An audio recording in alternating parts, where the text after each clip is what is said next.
యేసుక్రీస్తు నామములో మీకు అందరికీ వందనములు. చాలామంది పిల్లలు తల్లిదండ్రుల్ని చేయి చేసుకుని కొడుతుంటారు. నేను చాలా కుటుంబాలు చూశాను. అలా చేయి చేసుకున్న ఆ కుటుంబాలు ఎవరు కూడా, ఆ పిల్లలు ఎవరు కూడా వాళ్ళ యొక్క జీవితాల్లో ఆశీర్వాదం పొందుకోలేదు. ప్రతి ఒక్కరు జ్ఞాపకం చేసుకోండి. ఎవరైతే తల్లిదండ్రుల మీద చేయి చేసుకుంటారో వాళ్ళకి శాపం, మామూలు శాపం కాదు, వాళ్ళు భయంకరమైన శాపాన్ని అనుభవిస్తారు. వాళ్ళు అనిపించే క్షోభం మామూలుగా ఉండదు.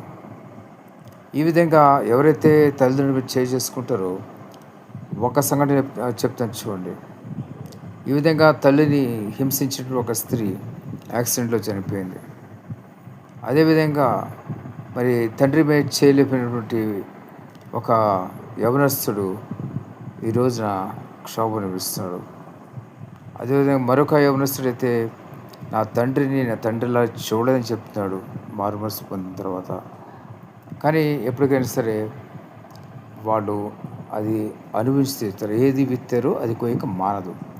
తండ్రిని అవమానపరిచి కొట్టిన వారికి వాళ్ళు రేపు పొద్దున వాళ్ళ పిల్లలు కూడా అదే విధంగా మరి వాళ్ళని చేసుకుంటారు. ఈ విషయంలో డౌట్ లేదు. ఎందుకంటే వాళ్ళు ఎంత భక్తిలో పెంచినా ఏం చేసినా సరే ఒక రోజున ఒక దినం దేవుడు అనుమతిస్తాడు. ఎందుకంటే ఆ బాధ ఎట్లా ఉంటుందో, ఒక తండ్రిని కొడుకు కొడితే లేదా ఒక కూతురు కొడితే మరి కన్న బిడ్డలు తిరిగి తల్లిదండ్రుల మీద తిరుగుబాటు చేస్తే ఆ బాధ ఎలా ఉంటుందో వాళ్ళు తెలుసుకోవాలి. కాబట్టి దేవుడు ఎవరైతే కొట్టారో వాళ్ళకి మరి రుచి చూపిస్తాడు. ఖచ్చితంగా వాళ్ళు ఆ యొక్క బాధను అనుభవించి తీరాల్సిందే.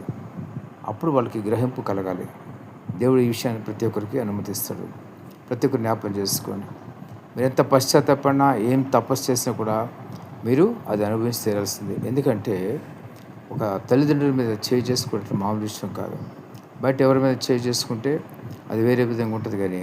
కానీ కని పెంచినట్టు కన్న తల్లిదండ్రుల మీద చేయి చేసుకుంటే మాత్రం మరి తీవ్రమైన పరిస్థితులు వాళ్ళు చూస్తారు. వాళ్ళ జీవితంలో చూస్తారు. భయంకరమైన శాపాన్ని అనుభవిస్తారు. భయంకరమైన శాపాన్ని. ఈ విషయం చాలా గట్టిగా చెప్తాను. ప్రతి ఒక్కరు వినండి. అటువంటి పరిస్థితులు ఉంటే కనుక మీరు ఎంత పశ్చాత్తాపడినా కూడా మీరు ఆ శిక్ష అనుభవించి తీరాల్సిందే. ఈ విషయం గుర్తుపెట్టుకోండి. ఒకవేళ అటువంటి పరిస్థితులకి సమీపంగా ఉంటే కనుక, మరి తల్లిదండ్రులు ధిక్కరించే వరకు ఉంటే కనుక ఈ చెప్పిన మాటలని మీరు గుర్తు చేసుకొని కొంచెం జాగ్రత్తగా జ్ఞానంతో మెలగండి. లేకపోతే భయంకరమైన శిక్ష, చేసుకునే శిక్ష ఉంటుంది రాబోయే దినాల్లో.